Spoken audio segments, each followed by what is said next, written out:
This week on Myth, we're headed to the shores of Hawaii for our own mini Shark Week. You'll discover that sharks have the best lobsters, that shark royal courts are vicious and suspicious places, and that you can cook a delicious meal inside a shark.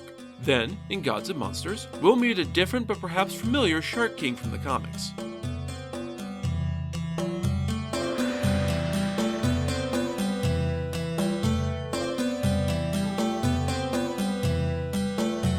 This is the Myths Your Teacher Hated podcast, where I tell the stories of cultures from around the world in all of their original, bloody, uncensored glory. Modern tellings of these stories have become dry and dusty, but I'll be trying to breathe new life into them. This is episode 128, King Shark. As always, this episode is not safe for work. I'm getting a little tired of the dark and cold here where I am, so this week we're heading down to the islands of Hawaii. Live every day like it's Shark Week, right? This week's tale comes from the Fornander Collection of Hawaiian Antiquities and Folklore, collected by Abraham Fornander in 1918. Long, long ago, a boy named Punia lived with his mother Hina, who we've met before in some of our Maui tales, though she is clearly not with the trickster himself in this tale. On this particular tale, Punia was craving lobster. Fortunately, he lived on an island where such delicacies were abundant, so he said to his mother, "Hey Mom, can I go down to the lobster cave that Dad used to go to and get us some lobsters for dinner?" Hina knelt down beside her boy and looked him seriously in the eye. "Absolutely not, Punia. That cave is far too dangerous. Your father was lost in that cave, and no other man has ever been able to escape from that awful place alive. Anyone who ventures down there gets gobbled up by the sharks." Hina was right about the dangers of the cave. There was indeed a shark prowling those lobster-laden waters. And not just any shark, but Kai'ilelele, the king of the sharks. He ruled over a court of 10 lesser sharks who all lurked beneath him, hunting for any unwary humans and devouring fish in the meantime. Despite his father's death and his mother's warning, Punia couldn't let his craving for lobster go. He asked his mother again the next day and was again refused permission. Punia decided to take matters into his own hands and headed down to the cave without permission. He wasn't just being a willful turd, though. He had a clever plan. Punia went down to a spot on the cliffs just above the lobster cave, safely out of the reach of even the boldest leaping shark. And if you've ever watched Shark Week, you know that a leaping shark is a truly terrifying sight. Looking down, he saw Kai'ilelele and his 10 courtiers asleep in the ocean waves. In truth, sharks don't exactly sleep in the traditional sense, according to Encyclopedia Britannica Online, but they do engage in periods of deep rest with their eyes open and watching for movement around them. Great whites in particular can indeed drift in an almost catatonic state with their mouths gaping open to force water over their gills, though this was only definitely discovered fairly recently. So once again, there are some interesting kernels of truth buried in mythology. Anyway, Punia looked down on the sleeping sharks and cleared his throat. "I wonder if the dread shark Kai'ilelele is still asleep. If he is, I bet I can sneak down into the water, dive down, and swim over to that little point and get the lobsters I promised my mother. We can eat them with some of those awesome potatoes from the uplands."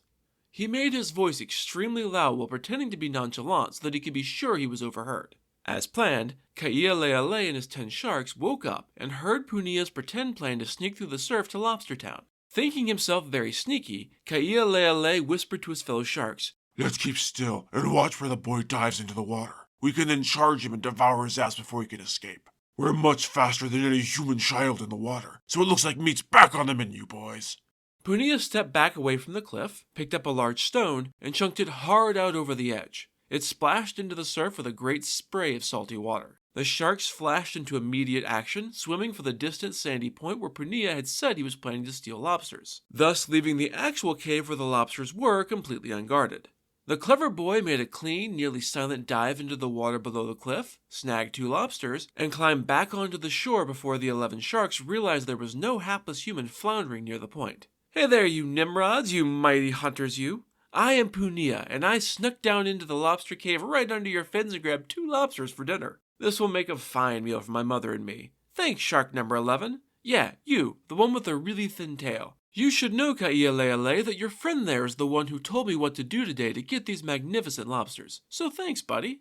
The king of the sharks heard this accusation from the human boy and, despite having just been tricked, the great shark swallowed the lie hook, line, and sinker. He ordered his fishy court to gather in a line and then counted them off. Sure enough, there were the expected 10 sharks, and he was just smart enough to know that he was the 11th, so the gang was all here. He examined his courtiers until he found the one with the thinnest tail. "So, it was you. Why would you betray me, your captain, your king?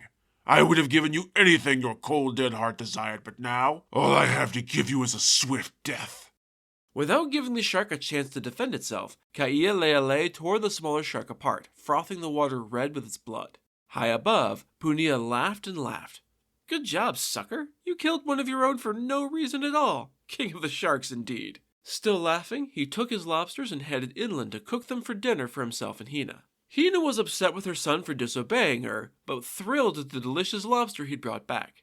He told her how he'd tricked the sharks, thus eliminating the danger to himself and making his lobstering trip quite safe.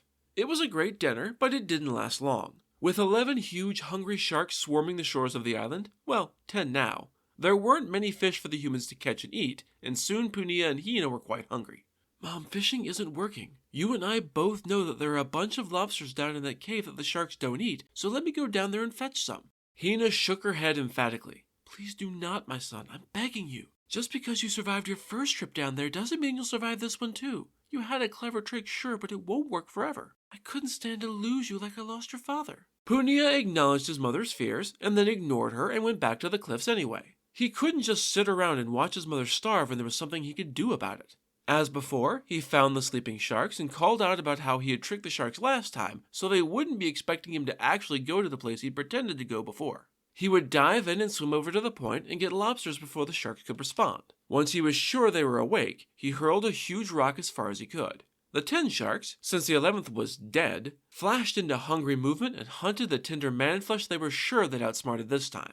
Punia made another clean dive into the ocean, snagged 2 lobsters, and snuck back up from the cave. "Hey there, you Nimrods, you mighty hunters, you! I am Punia, and I snuck down into the lobster cave right under your fins and grabbed 2 lobsters for dinner. Again! Thanks, shark number 10. Yeah, you, the one with the enormous stomach. You should know, Ka'ialele, that your friend there is the one who told me what to do today to get these magnificent lobsters, so thanks, buddy. You seem to have a lot of traitors in your midst, O mighty king. You should get your house in order." Completely fooled again, Ka'ialele ordered his remaining courtiers into a line to examine them. He counted them off and came to Shark 10, who did indeed have a big bloated belly. The king of the sharks gave another grand speech about honor and betrayal before murdering the shit out of the unfortunate wretch who Punia had lied about. Only after the victim was dead did Punia again reveal that he had tricked the sharks into eliminating one more of the deadly predators making the waters around the island unsafe. Day after day, Punia returned to the cliffs and continued tricking them into leaving the lobster cave unguarded long enough for the boy to steal 2 of them. Once he was safely ashore again, he would pick one of the remaining sharks and accuse it of being the one who had helped him this time, and the great Shark King was fooled every time. To be fair, sharks have a very tiny brain compared to humans, though they're actually fairly large compared to body size for a fish. He kept this simple ruse up until, at last, only Ka'ialele was left alive. The waters were almost safe for the people of the island again, but his usual trick wasn't going to work this time. The Shark King might be the Elmer Fudd of Hawaii, but even he couldn't be convinced that he himself was the traitor and murder himself. Not even Bugs Bunny could pull that trick off. Punia thought for a while and came up with a different clever idea. He cut down 2 sticks about a yard long each, and then went looking for the stuff for hia, or the process for making fire. For this, you needed an aonaki, or a stick of softer wood for rubbing against, and an aulima, or a stick of harder wood for rubbing with. He also gathered up some charcoal, kindling, food, salt, and an opihi shell, a conical shell from a limpet, a type of mollusk. Putting everything in a big bag, Punia headed to the beach directly above the cave. Looking down, he saw Ka'ialele snoozing as usual. Perfect. "It's about time for me to dive down for another pair of lobsters, but I don't have any convenient shark stooges to use as a distraction this time.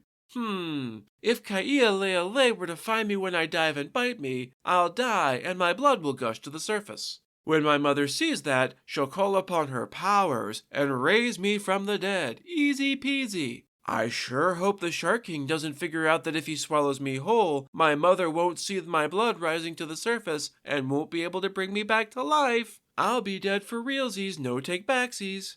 Down below, Ka'ialele had woken up and heard this very loud soliloquy, and didn't bother questioning what he heard, despite having been tricked 10 times already. "That schmuck just gave me the secret to killing him once and for all. Once he's dead, I can restart my court and rule the seas with an iron fin. I'll open my mouth as wide as I can and resist every instinct to bite down on his tender flesh. That asshole will finally die for good and nothing can save him. He will suffer under the wrath of a vengeful king. Prepare to die."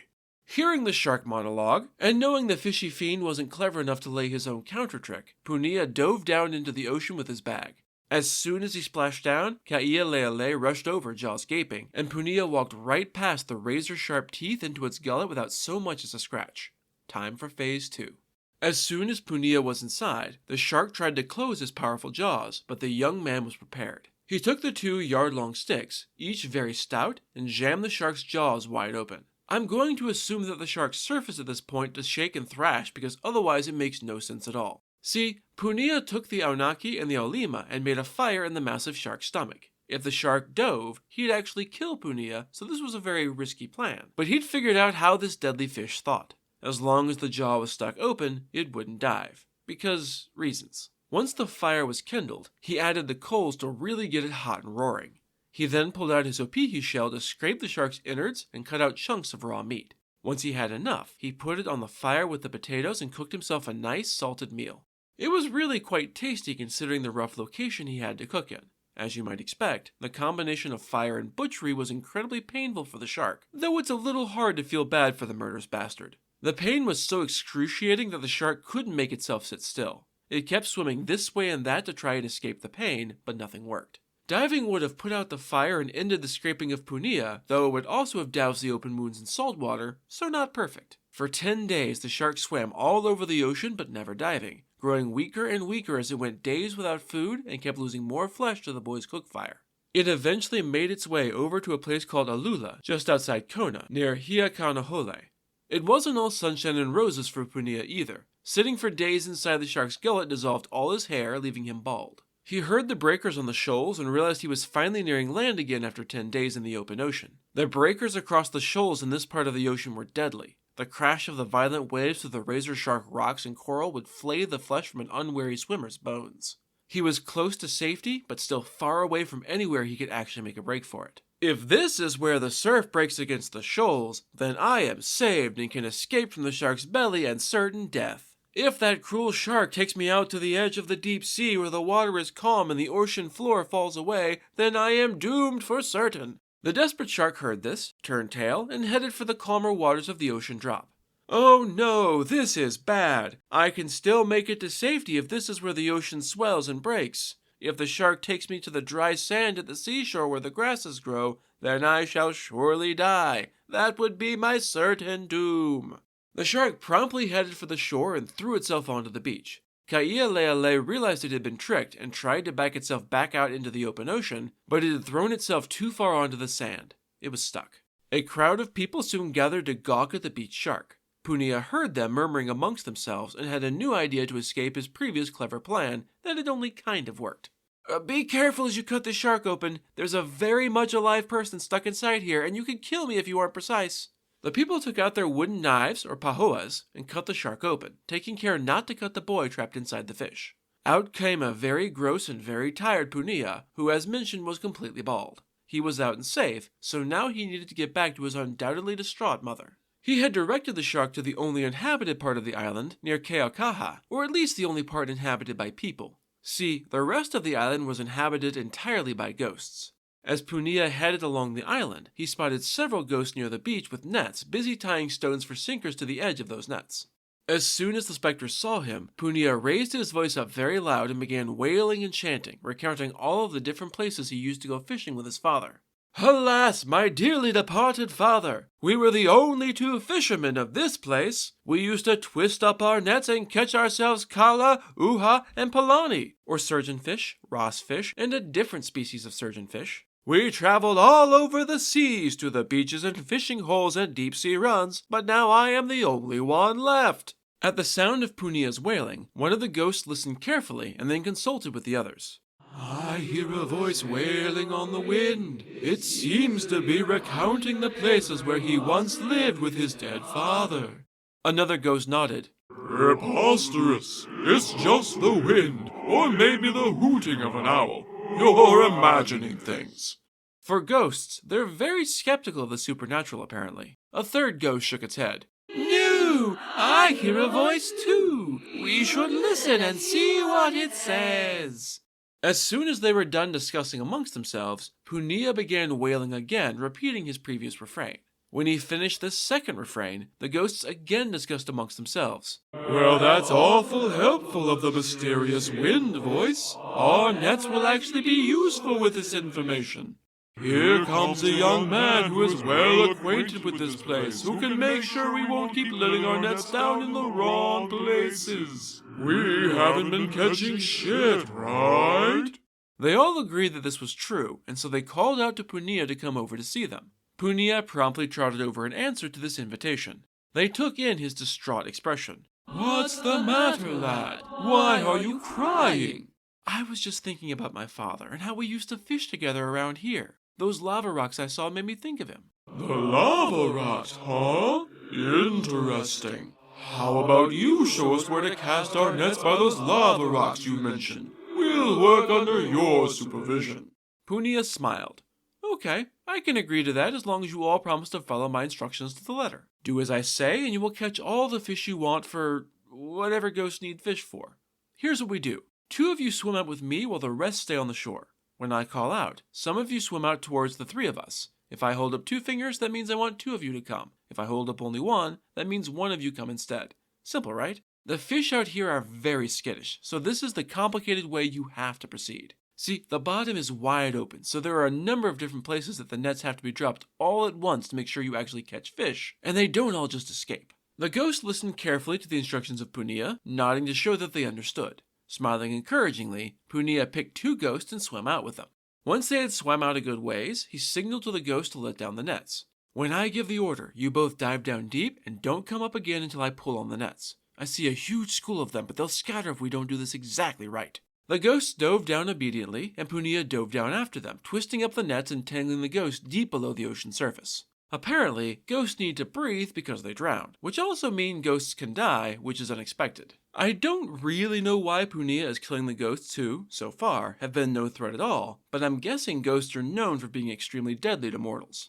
Once he was sure they were dead, he surfaced again and called out 2 more ghosts to join him. He repeated this dirty trick and killed those 2 ghosts as well. Then he called out 1 and killed that ghost, and so on until there were very few ghosts left. I don't know how no one commented on the fact that more ghosts kept swimming out, but none of them were ever actually there. At some point, that has to be suspicious, right? Actually, yes. The ghosts still on the shore, who are clearly the cleverest and most observant ghosts, called out to Punia. Hey, where exactly are the rest of our friends? We don't see anyone out there on the waves but you, which is pretty weird. Oh, they're here. They're just under the water right now, twisting up the fish in the nets. You're going to have a literal feast when we're done with this. The ghosts were suspicious, but not suspicious enough.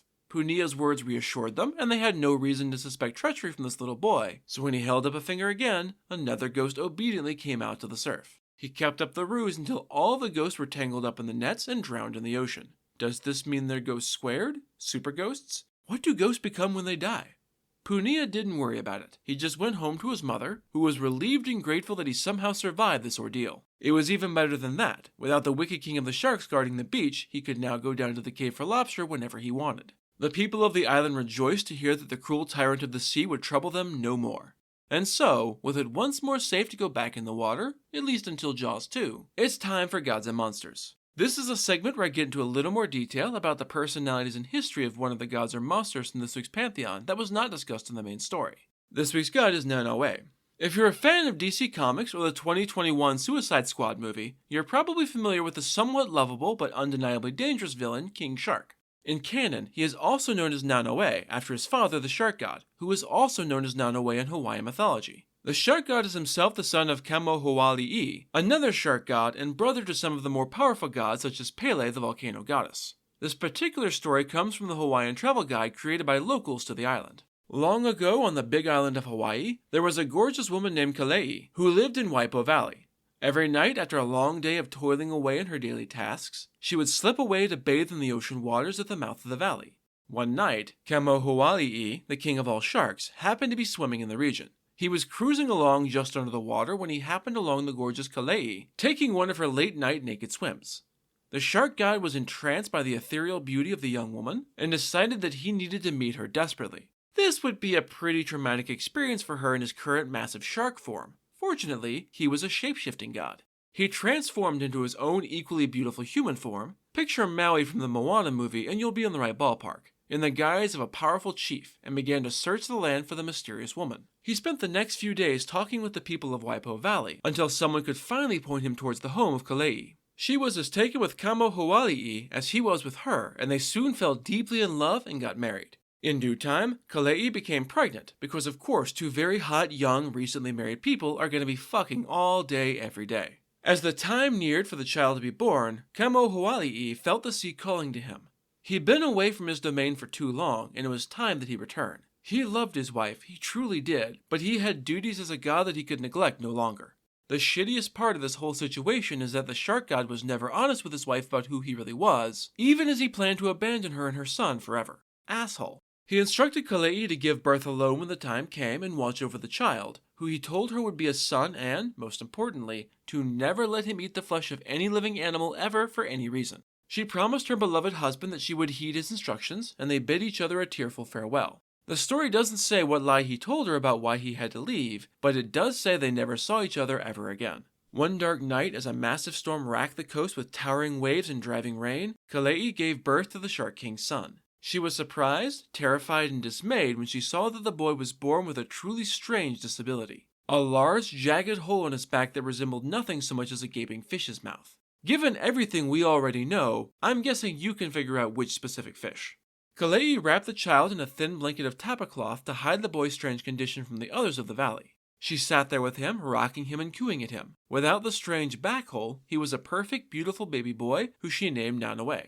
As the years went by, the child grew up as they usually do. As his absent father had asked, she kept the child away from meat, raising him on a strict vegetarian diet as best she could. As he grew into a young man, however, Kalei could no longer protect him from the nebulous risk Kamo Hoali'i had warned about since, in those days, men and women ate separately. When Nanaue came of age, he left his mother and went to eat with his maternal grandfather. In typical male fashion, the older man would not accept that his grandson didn't eat meat and insisted that he try the smoked fish that the rest were eating. The young man did, and he didn't just like it, he loved it. He craved it. He needed it. Nanaue developed a voracious and insatiable appetite for flesh. The bloodier, the better. At the same time, the gaping hole in his back grew rows of viciously sharp teeth. The next day, Kalei went to bathe with her son in a nearby stream. She watched in fascination and horror as he stepped into the water and his flesh melted. The human boy turned into a shark in that uncanny valley way the old Animorph book covers always showed. Nanaue was still young enough to enjoy playing and cavorting in the water in his new fish form, chasing the small fish and devouring them whole whenever he caught one. Having tasted meat, there was no going back for him. He grew into a man, but also into a truly massive shark. He would dive into the ocean and morph into a shark form to prowl the depths. His appetite was insatiable, as I mentioned, and it was also not at all discriminating. Whenever he went swimming in the ocean, people went missing. People would scream in terror as the massive form of a shark exploded out of the water and began ripping swimmers apart limb from bloody limb. The people of Waipo Valley became very suspicious. The killer shark had appeared overnight, and, despite how much time the young man spent swimming in the open ocean, Nanaue was never so much as scratched, and he was also never spotted. This being a time when the gods walked the earth, it wasn't hard for them to believe that the young man might have some kind of supernatural powers, and that it was he who was killing the villagers, including his own friends, in disguise as a shark. This all came to a head when one of the locals caught sight of Nanaue without anything covering his back, and saw the gaping, hungry shark's mouth there. That settled it. Nanaue was definitely the murderer, and he needed to be dealt with. An angry mob formed, and they stormed his home to try and capture and execute him, but he slipped away and vanished into the ocean waves. Nanaue flashed through the water away from Waipo Valley on the Hana side of the island and over to the island of Maui. He took human form again, though possibly with a different face being a demigod shapeshifter, and made a new home for himself. He soon married a chiefess on Maui, and did his best to hold back the red ravages of his bloodlust and desire for human flesh, but it was a losing fight. The shark would not be denied. One night, it finally overcame his self-control, and he kidnapped a young girl, dragged her down to the beach, shifted into a shark form in full view of everyone, and devoured her in a spray of blood, viscera, and terrified screams. The people of Maui were understandably outraged and tried to hunt the fleeing shark, but he was too fast and too clever. He evaded the spears they hurled at him from their canoes and raced for Molokai. Again, Nanaue slipped ashore with a new face and tried to keep his shark nature and shark hunger under wraps, but he was a ticking time bomb. The older he got, the more powerful his ravenous hunger grew. It simply would not be denied. By now, though, tales of the shape-shifting man-eating monster were making their way around the island, and the people of Molokai soon heard them. They were on the lookout for the shark, big and mean enough to make Jaws, aka Bruce, look like a guppy, and the sudden arrival of a stranger put them on guard. They spied him changing form in the ocean when he thought he was alone, snared him before he could react, and beat him senseless with clubs until the ocean ran red with his blood instead of his victims for once. The people of Molokai refused to relent. They'd heard the horrifying tales of Nanawe's predations on the families of the other islands he'd lived amongst before, and they weren't about to let that happen here. One death was already too many. They chanted in their boats as they continued to beat the still thrashing but weakening Shark King. Once the thrashing finally turned into twitching, they dragged Nanawe's body up onto the beach, chopped it to pieces, and then incinerated the pieces to ash in a large oven. And that was the bloody end of Nanawe, son of Kamahuali'i, the king of the sharks. In other versions of the story, the people of Molokai instead prayed to the demigod Unauna, who wrestled the shark god into submission, killed him, and burned his body. What, were you expecting a happy ending? Haven't you seen a werewolf movie? Were sharks aren't any less dangerous or bloodthirsty. That's it for this episode of Myths Your Teacher Hated. Keep up with new episodes on our Facebook page, on iTunes, on TuneIn, on Verbal, and on Spotify. Or you can follow us on Twitter as @HardcoreMyth, on Instagram as Myths Your Teacher Hated Pod, and on Tumblr as Myths Your Teacher Hated. You can also find news and episodes on our website at mythsyourteacherhated.com. If you have any questions, any gods or monsters you want to learn about, or any ideas for future stories that you'd like to hear, feel free to drop me a line. I'm trying to pull as much material from as many different cultures as possible, but there are all sorts of stories I've never heard, so suggestions are appreciated. The theme music is by Tiny Cheese Puff.